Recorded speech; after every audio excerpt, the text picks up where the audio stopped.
రాజయ్య గారు, ఇందాక నేను ఒక దగ్గర చూసా, కడియం శ్రేణి మాట్లాడుతూ మీడియాలో మాట్లాడుతూ ఆయన ఒక మాట అన్నారు. తన స్థాయి కేసీఆరే, తన స్థాయి రాజయ్య కాదు. రాజయ్యతో నేనెందుకు పోల్చుకుంటాను, నా స్థాయి కేసీఆర్, కేసీఆర్తో పోల్చుకుంటా, కేసీఆర్ క్షమాపణలు చెప్పాలంటున్నారు. సో ఇద్దరు ఉప ముఖ్యమంత్రులుగా చేసినటువంటి వ్యక్తులే, ఇద్దరు అదే నియోజకవర్గానికి చెందినటువంటి వ్యక్తులే. బట్ మీ స్థాయి చాలా తక్కువ చేస్తున్నారు, ఆయన స్థాయి కేసీఆర్తో పోలుస్తున్నారు. ఈ సందర్భంగా మీరు కడియం శ్రీహరికి ఏం చెప్పాలనుకుంటున్నారు ఈ స్థాయి విషయంలో? ఇప్పుడు మనము నిజాలు మాత్రమే మాట్లాడుకోవాలి. ఆయన లెక్క కుట్రలు, కుతంత్రాలు, ఎత్తులు, జిత్తులు ఇది కాదు.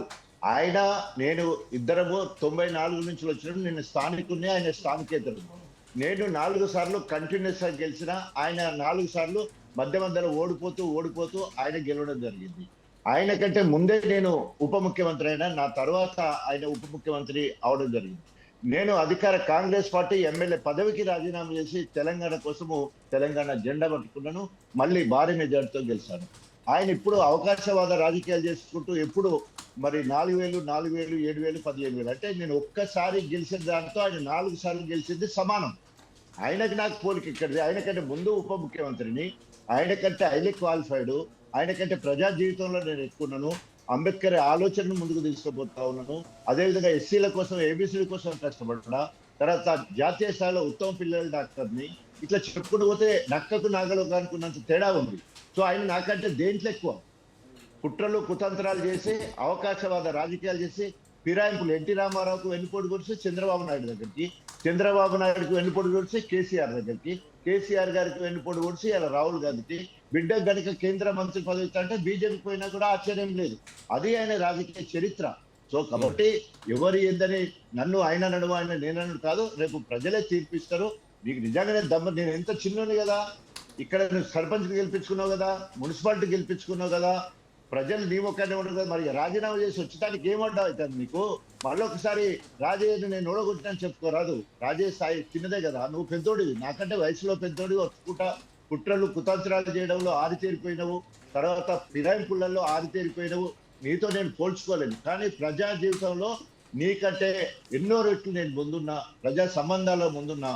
రా, నువ్వు నేను తెలుసుకున్నాం. అంతకంటే ఇంక చేసేది ఏం లేదు. కేసీఆర్ నువ్వు పోటీ చేయలేదు, ఎందుకంటే నువ్వు ఎస్సీ, ఆయన జనరల్ సీట్ కాబట్టి ఆయనతో నీకు పోటీ కాదు. ఆయన చేసిన త్యాగాలకు ఆయన ఆకాశం అంత ఎత్తులో ఆయన ఉన్నాడు.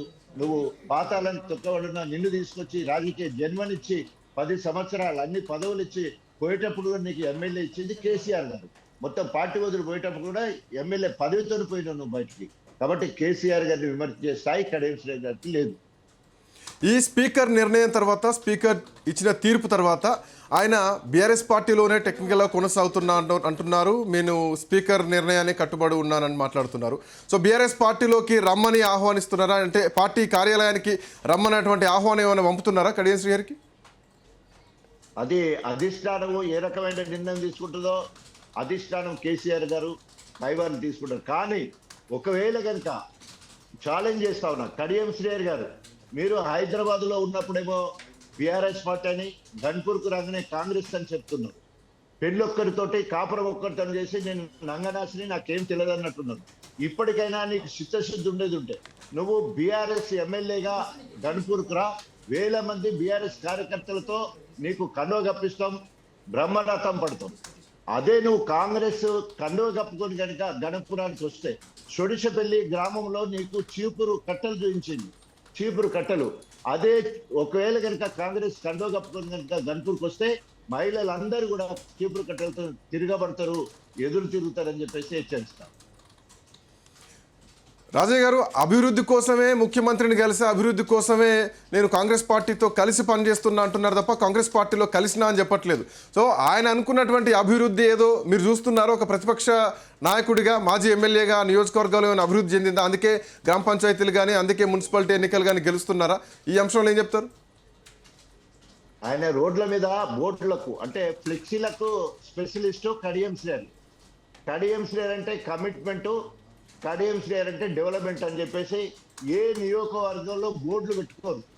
అభివృద్ధి చేసిన వాళ్ళు ఎవరు కూడా బోర్డులు పెట్టుకోరు. ఈయన మొత్తం కూడా హన్మకొండ నుంచి వెళ్ళి గన్పూర్ కాన్స్టిట్యున్సీ మొదలైన కాన్స్టిట్యున్సీ జనగాం వరకు రోడ్డు పోదని బోర్డులు అవపడతాయి. ఏమనంటే కడియం కమిట్మెంట్, కడవంటి డెవలప్మెంట్ అని.